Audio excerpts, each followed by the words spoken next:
안녕하세요.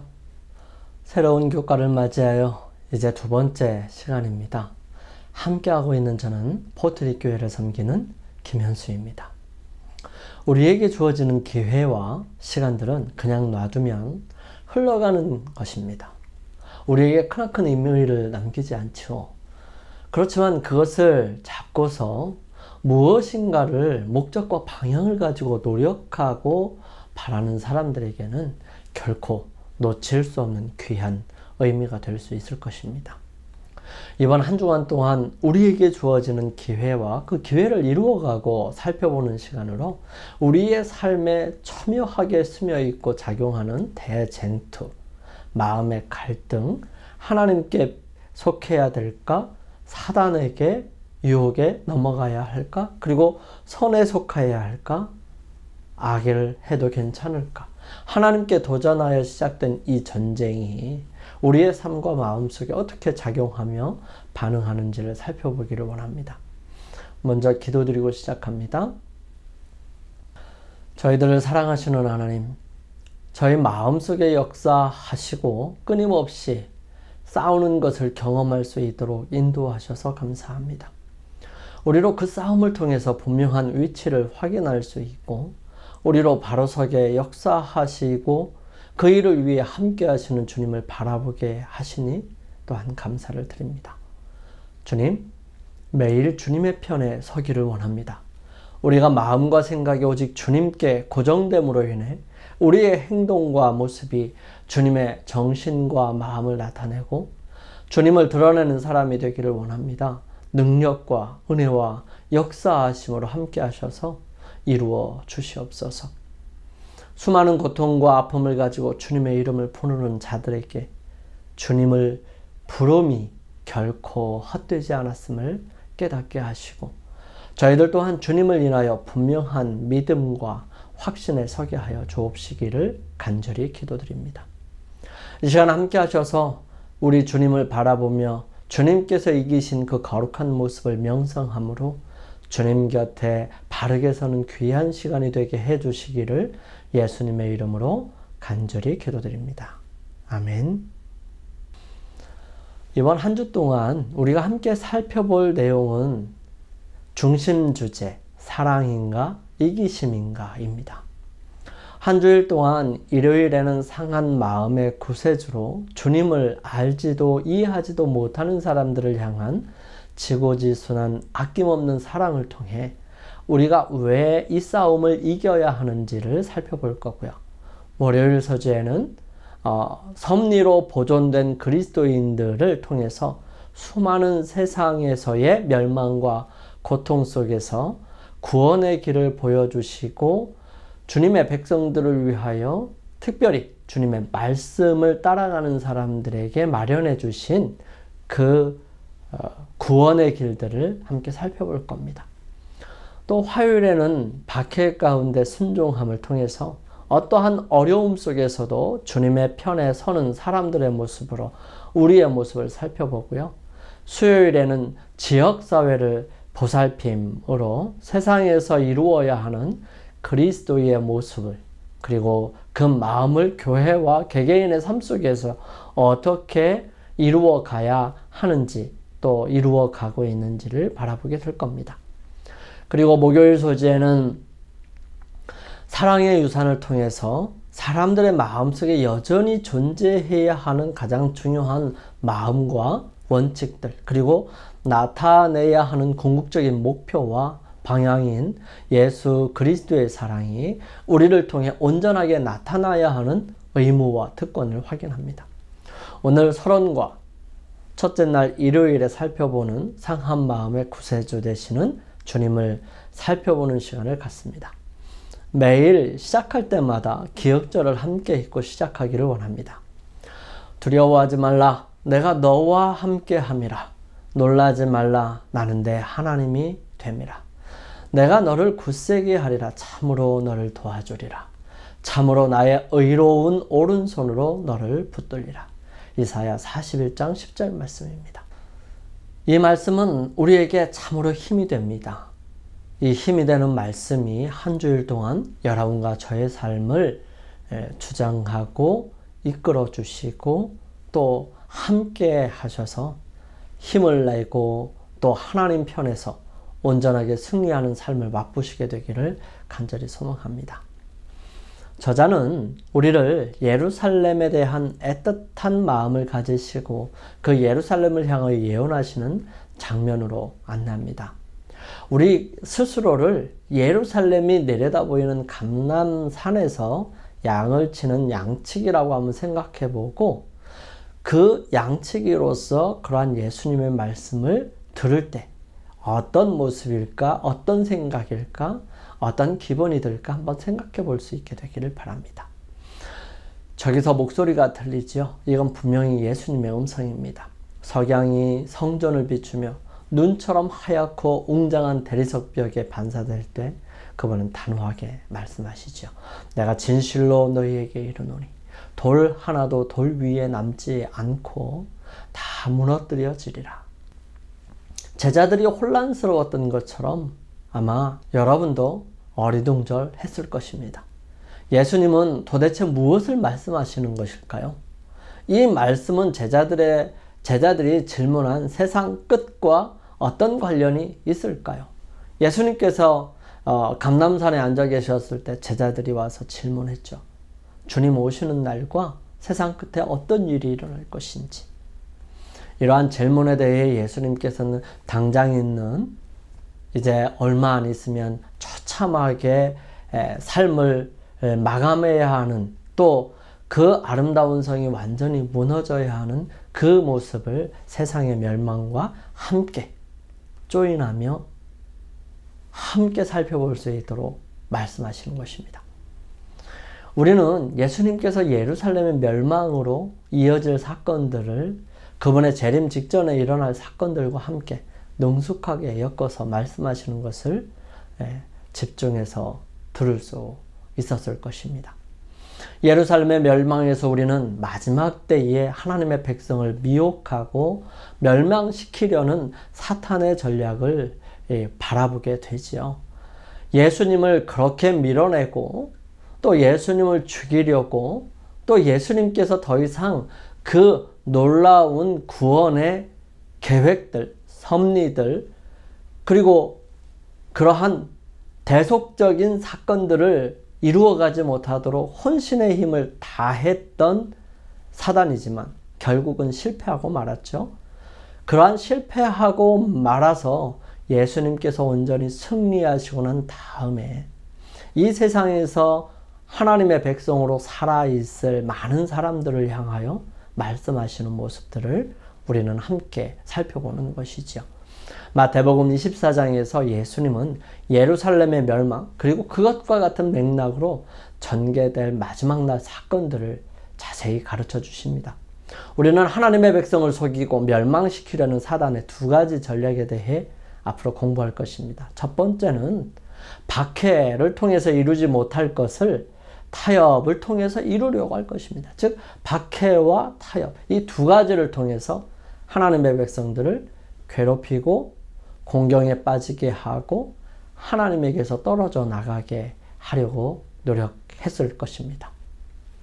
하나님은 이 모든 것을 알고 계시고요.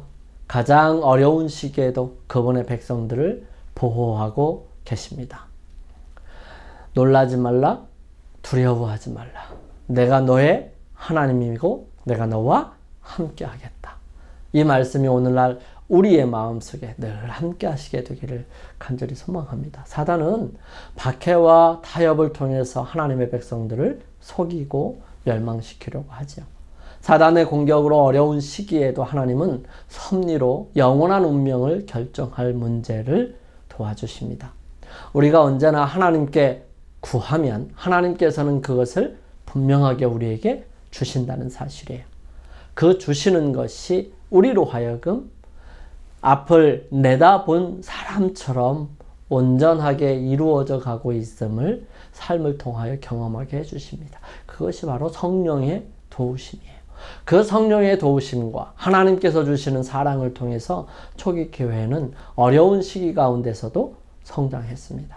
그들이 보여준 하나님과 이웃에 대한 사랑은 기독교의 진정한 본질이지요.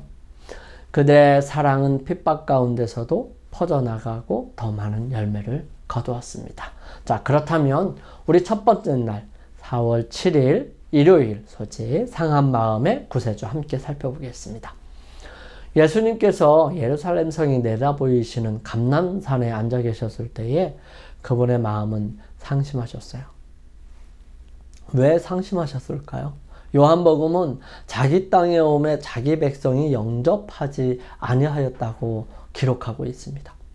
예수님은 그들의 사랑하는 성 예루살렘 멸망으로부터 자기 백성을 구원하기 위해 할 수 있는 모든 일들을 하셨지요.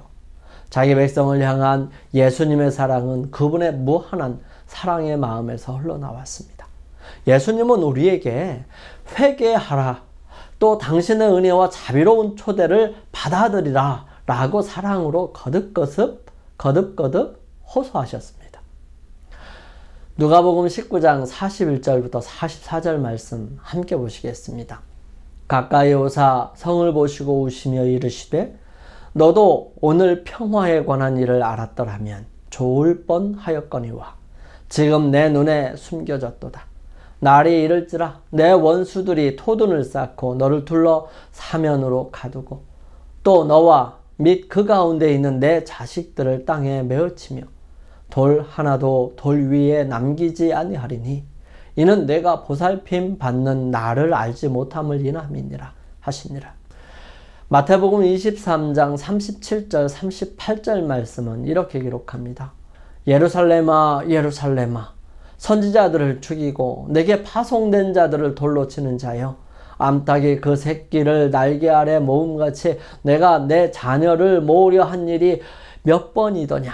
그러나 너희가 우원하지 아니하였도다. 보라 너희 집이 황폐하여 버려진 바 되리라. 요한복음 5장 40절은 이렇게 기록합니다. 그러나 너희가 영생을 얻기 위하여 내게 오기를 원하지 아니하였도다. 이 구절들은 백성을 대하시는 예수님의 모습을 잘 드러냈습니다. 그리고 은혜와 자비가 가득한 그분의 사랑의 초대에 백성들은 어떤 반응을 보였는지에 대해 말해주고 있습니다. 정말 백성들은 원하지 않았다는 것입니다. 하나님께서 역사하시고 그 모든 일들을 이루어 주시고 그들을 향한 분명한 기회를 마련 주셨음에도 불구하고 그들이 원하지 않았다는 사실인 것입니다.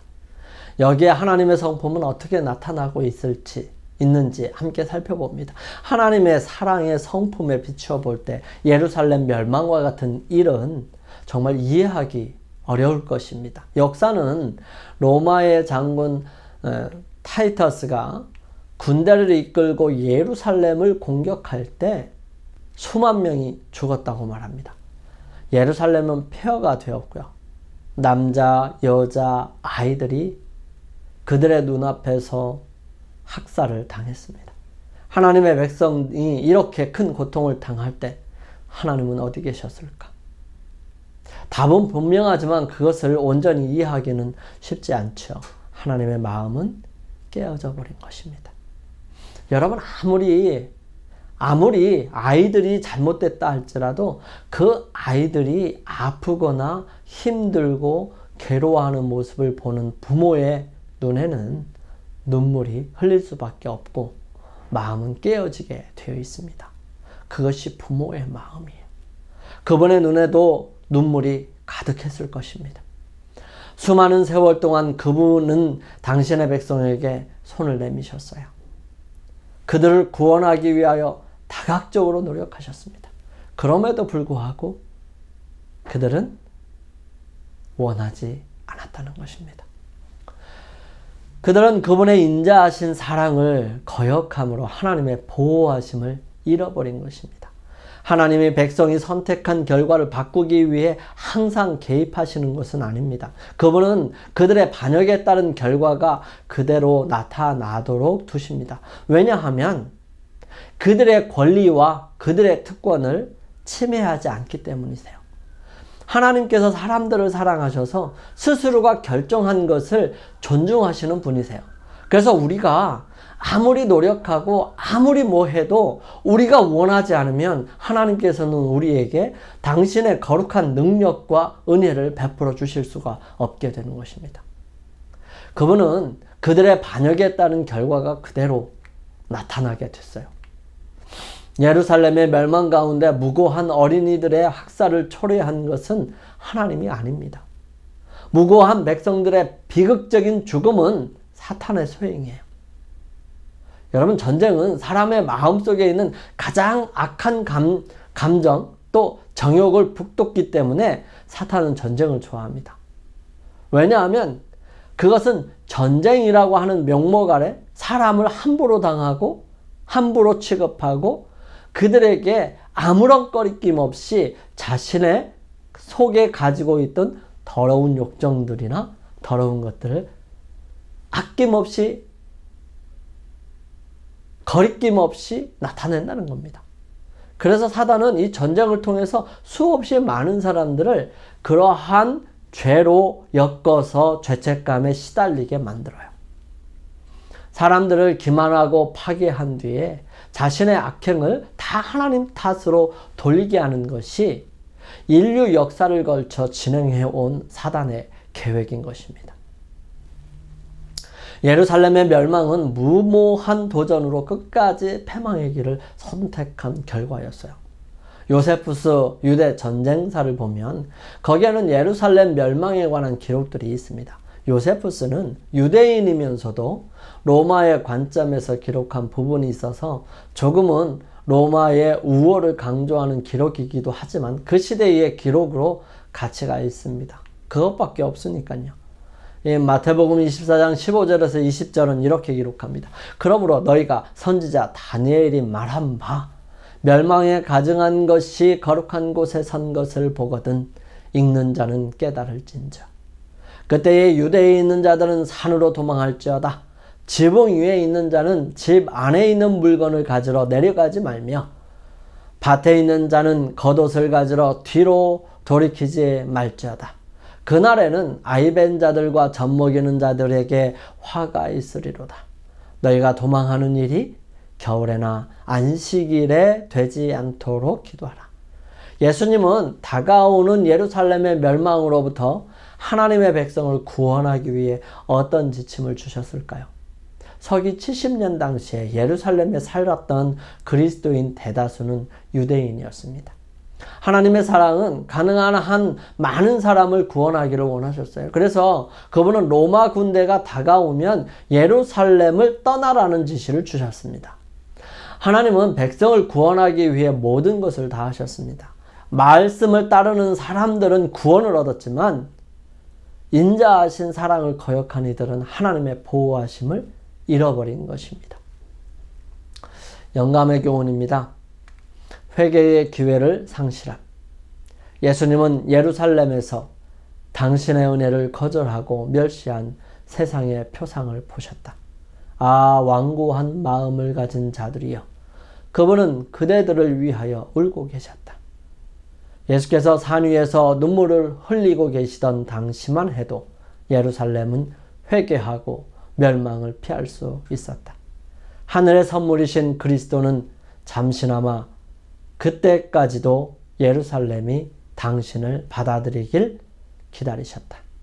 그러므로 사랑하는 자들이여, 그리스도께서 지금도 사랑의 음성으로 그대들에게 말씀하고 계신다.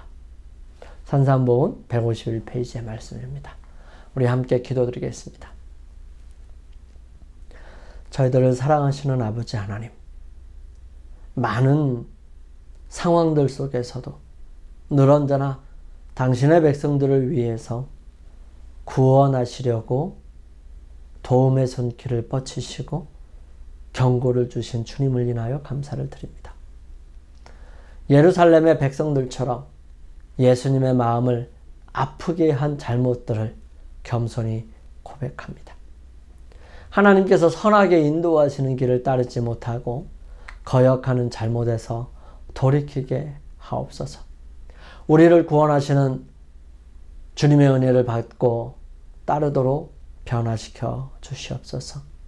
우리들의 심령 속에 오직 주님만을 기억하며 그러한 주님을 따라 사는 믿음의 사람들이 되게 하여 주시옵기를 저희들을 사랑하시는 예수님의 이름으로 감사하며 기도드립니다.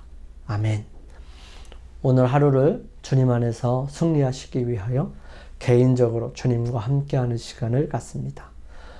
저는 내일 아침 이 시간 다시 찾아뵙겠습니다. 감사합니다.